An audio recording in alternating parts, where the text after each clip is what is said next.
네, 여러분 안녕하세요. 세이클입니다. 어디까지 내려갈 수 있을지에 대해서 1분기, 2분기에서 가능한 상승의 최대치인 29K까지 그것에 대한 가능성, 그리고 29K의 의미, 그 모든 것에 대해서 한 번씩 짚어보도록 하겠습니다. 일주일 전 23K를 터치하고 이 레인지에 걸치기 시작한 때부터 포스팅에서 여러 차례 여러분들께 숏 포지션에 대한 준비를 하시라, 그리고 이 레인지를 말씀을 드렸고요. 그저께 1월 28일자 멤버십 방송에서 이번 숏 포지션의 TP를 얘기를 했었죠. 그리고 바로 어제 1월 29일 VIP 멤버십에서 좀 더 자세한 얘기를 말씀을 드렸습니다. 한번 들어볼게요.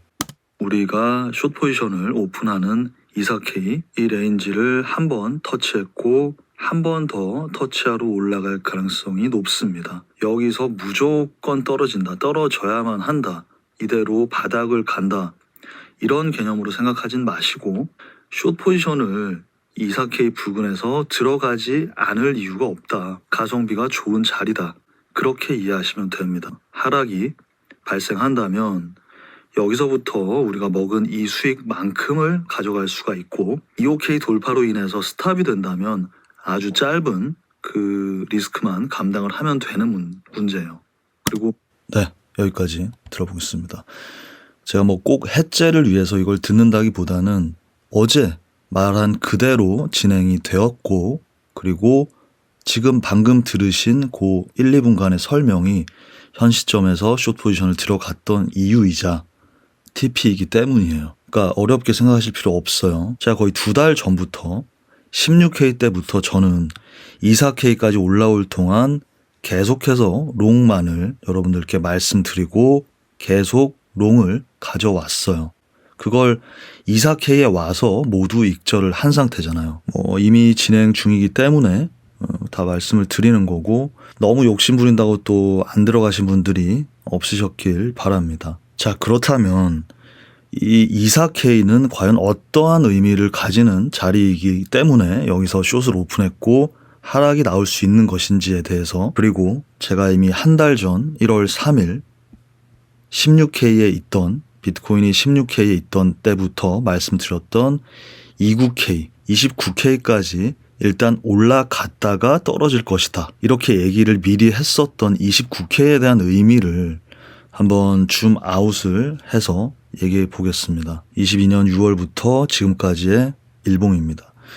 17.5 돌파와 함께 이 상승은 컨펌이 되었죠. 17.5는 어디냐? 바로 6월 꼬리의 저점입니다. 이곳은 굉장히 중요한 부분이었고요. 이곳에서부터의 바운스가 바로 어디까지? 21.8K까지 올라갑니다.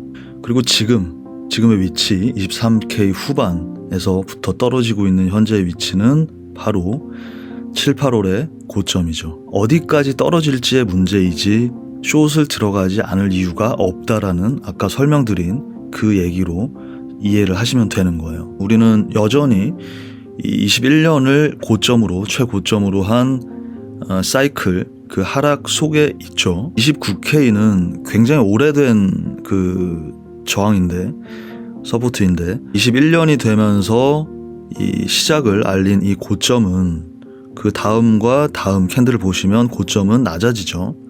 근데 여기서 중요한 건 저점은 낮아지지 않았죠. 저점은 올라가고 있습니다.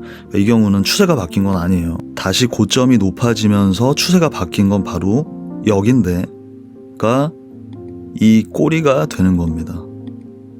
그런데 이곳을 연장을 해봤을 때 어떻게 됩니까?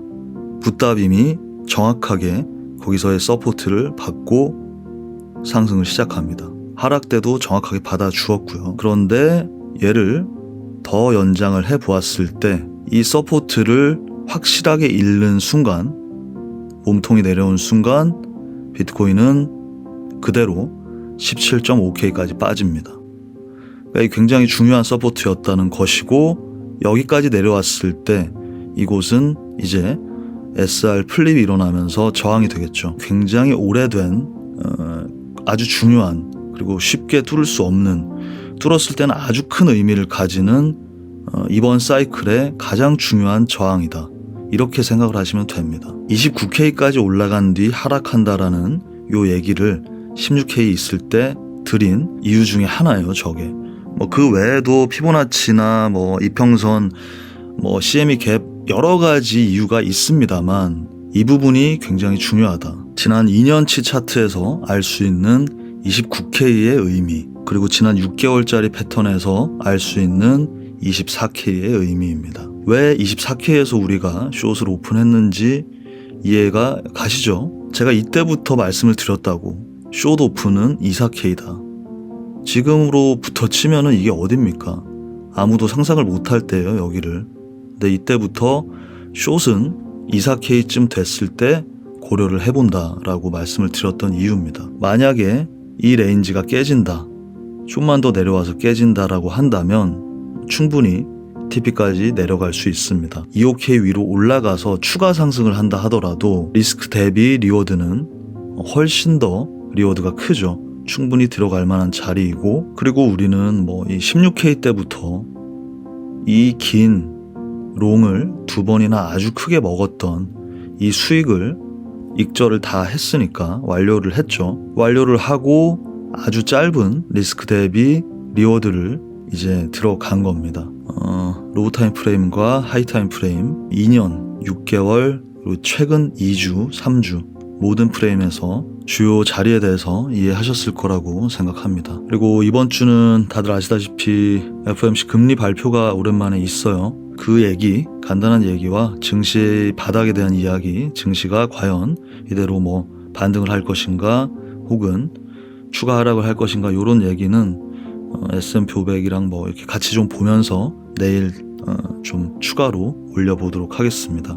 제가 전체 방송도 보통은 일주일에 2번, 많으면 3번 정도는 올리는데 이번에 좀 많이 늦어져서 너무 좀 그 멤버십으로만 말씀드린 격이 됐는데 기다려주신 이렇게 구독자분들 좀 계신 것 같아서 좀 죄송하고, 조금 더 자주 그래도 방송을 올려보도록 하겠습니다. 다들 좋은 밤 되세요.